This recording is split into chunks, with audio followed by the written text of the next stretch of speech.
Whether you're using a Pitco gas fryer or an electric model, if it won't turn on, the pilot light keeps shutting off, or the temperature just isn't right, don't worry, we've got the solutions you need. Welcome to PartsFe.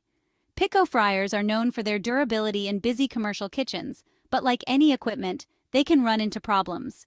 Power issues are often the first culprit, so always check your outlet, fuse, and breaker before calling for repairs.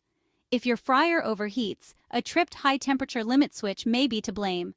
Just let the oil cool, then reset the switch. Another common headache is the drain valve or float switch malfunctioning, which can affect heating and draining, so make sure they're clean and clear of debris.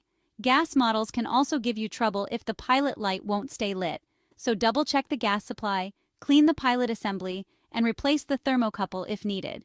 And don't forget about the self-cleaning burner system. Resetting it and keeping the burner area free of grease can make a huge difference. To keep your fryer running smoothly, always clean regularly, monitor oil levels, and replace worn parts before they cause bigger problems.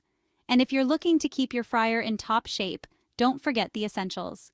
Accessories like fryer basket supports, cleaning brushes, and fryer filter envelopes make daily maintenance easier. Plus, parts like IEC contactors and high-limit service kits help prevent downtime and keep your kitchen running smoothly. For trusted commercial Pitco fryers replacement parts, visit PartsFe.com in the USA, UK, and Canada. And be sure to check out our blog, Common Problems and Solutions of Pitco Fryers and Troubleshooting Guide, on PartsFe.com. Follow us on social media for expert appliance repair tips from PartsFe. Thanks for watching.